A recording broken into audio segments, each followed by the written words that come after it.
Hallelujah. બાઇબલમાં લખ્યું છે તે પ્રમાણે યહોહાનની સુવાર્તા તેનો 8મો અધ્યાય અને તેની 32મું વચન ત્યાં લખવામાં આવેલું છે તે પ્રમાણે કે તમે સત્યને જાણશો અને સત્ય તમને મુક્ત કરશે, સેટ યુ ફ્રી. એનો મતલબ એ છે કે હજુ પણ મનુષ્ય જાત અને આપણે પાપના બંધનોમાં છીએ. બાઇબલ કહે છે તે પ્રમાણે કે જ્યારે મનુષ્ય પાપ કર્યું ત્યારે તેઓ શૈતાનના બંધનોમાં આવ્યા અને પાપના બંધનોમાં આવ્યા. 15મી ઓગસ્ટ જ્યારે આપણે ભારત દેશ સ્વતંત્રના દિવસની ઉજવણી કરી અને એવું કહેવામાં આવે છે કે 1947 15મી ઓગસ્ટે ભારત દેશ આઝાદ થયો. યસ, આભાર માનીએ છીએ કે પ્રભુ ઈસુ ખ્રિસ્તની કૃપામાં ભારત દેશને આઝાદી મળી. પણ આજે પ્રશ્ન એ છે કે શું ખરેખર આપણે પાપના બંધનોમાંથી મુક્ત થયા છે? શું ખરેખર આપણને આઝાદી મળી છે? જ્યારે હું દરરોજ સવારે પેપર વાંચું છું ત્યારે પેપરમાં એવા ઘણા બધા કિસ્સાઓ આવે છે કે જે એવું બતાવે છે કે હજુ પણ મનુષ્ય જીવન, મનુષ્ય જાત શૈતાનના અને પાપના બંધનોમાં છે. ઘણા બધા સુસાઇડ કેસીસ પેપરમાં વાંચવામાં આવે છે, ઘણા બધા રેપ કેસીસ પેપરમાં વાંચવામાં આવે છે અને એમ કહે છે કે વેલ એજ્યુકેટેડ, વેલ ડેવલપિંગ કન્ટ્રી ઇન્ડિયા આજે પણ ડૉક્ટર જેવી ડૉક્ટર પણ બચારીને સમસ્યામાંથી પસાર થવામાં આવ્યું અને તેમની ઉપર રેપ થયો અને તેમનું મર્ડર થયું. અને જે વ્યક્તિ કરનાર છે એવું કહેવામાં આવે છે કે તે પાપના બંધનોમાં હતો.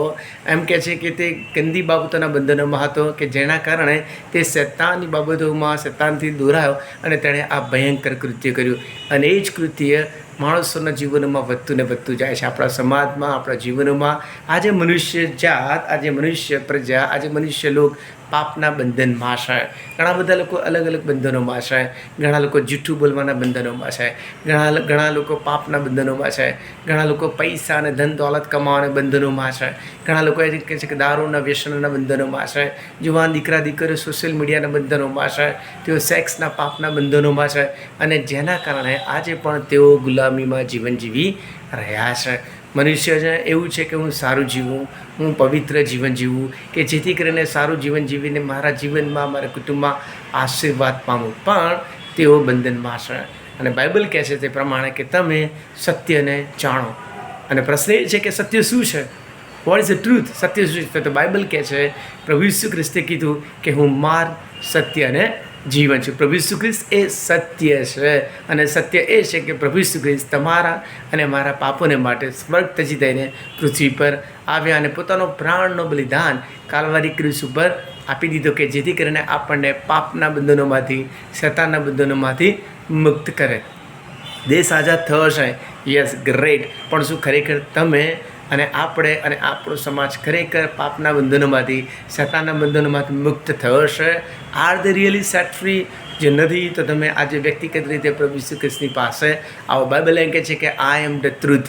બાઇબલ એવું કહે છે, પ્રભુ ઈસુ ખ્રિસ્ત કહે છે કે હું સત્ય છું. જો તમે સત્ય નથી જાણતા તો સ્ટાર્ટ રીડિંગ બાઇબલ. તમે બાઇબલ વાંચવાની શરૂઆત કરો અને તમને સત્યનું ભાન થશે, તમને સત્ય વિશેની જાણકારી મળશે. અને પ્રભુ ઈસુ ખ્રિસ્ત, બાઇબલ કહે છે કે હું સત્ય છું અને પ્રભુ ઈસુ ખ્રિસ્ત તમારા ગમે તેવા પાપના બંધનો હશે તેમાંથી તમને મુક્ત કરશે. ગમે તેવી ભયાનક તમારામાં કુટેવો હશે કે જેનાથી તમારું જીવન અને તમારું કુટુંબ નાસી પાસ થઈ ગયું છે, કુટુંબમાં અશાંતિ છે, તો પ્રભુ ઈસુ ખ્રિસ્ત તમને મુક્ત કરશે.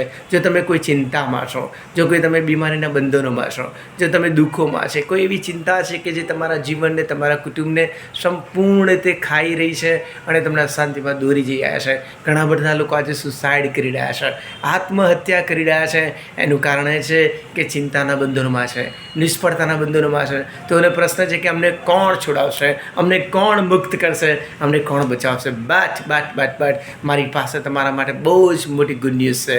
બાઇબલ પ્રભુ ઈસુ ખ્રિસ્ત ગુડ ન્યૂઝ આપે છે. પ્રભુ ઈસુ ખ્રિસ્ત એમ કહે છે કે તમે મને જાણો, તમે સત્યને જાણો અને તમને મુક્ત કરવામાં આવશે. પ્રભુ ઈસુ ખ્રિસ્ત આજે પણ તમને એ ભયાનક બંધનોમાંથી, પાપના બંધનોમાંથી, એ તમારા ગમે ત્યાં કુટેવો હશે, ગમે તેવી એવી પાપની બાબતો હશે કે જેના તમે ગુલામ છો, બંધનોમાં છે, આજે પ્રભુ ઈસુ ખ્રિસ્ત એ ગુલામીમાંથી તમને છુટકારો આપશે. આજે પ્રભુ ઈસુ ખ્રિસ્ત એ તમારા બંધનો તોડી નાખશે અને તમને આશીર્વાદ આપશે, તમને શાંતિ આપશે, તમને નવું જીવન આપશે. કારણ કે બાઇબલ કહે છે તે પ્રમાણે કે તેઓને જીવન મળે અને તે પુષ્કળ મળે માટે હું આવ્યો છું. યસ, પ્રભુ ઈસુ ખ્રિસ્ત તમને પ્રેમ કરે છે, પ્રભુ ઈસુ ખ્રિસ્ત તમને જીવન આપે છે, પ્રભુ ઈસુ ખ્રિસ્ત તમને શાંતિ આપે છે અને પ્રભુ ઈસુ ખ્રિસ્ત સત્ય છે કે જે તમને મુક્ત કરશે, તમારા પાપના બંધનોમાંથી, તમારા દુષ્ટતાના બંધનોમાંથી, સત્તાના બંધનોમાંથી તમને નવું જીવન આપશે. તો આવો પ્રભુ ઈસુ ખ્રિસ્તને ઓળખીએ, પ્રભુ ઈસુ ખ્રિસ્તની પાસે આવે, અને જેમ આપણો દેશ આઝાદ થયો એમ પ્રભુ ઈસુ ખ્રિસ્તના નામમાં તમે પણ પાપના બંધનોમાંથી આઝાદી મેળવો, ગંદી બાબતોના બંધનોમાંથી આઝાદી મેળવો, અને અદ્ભુત શાંતિના આશીર્વાદ કે જે પ્રભુ ઈસુ ખ્રિસ્ત આપે છે તેનો અનુભવ મેળવે. આમેન.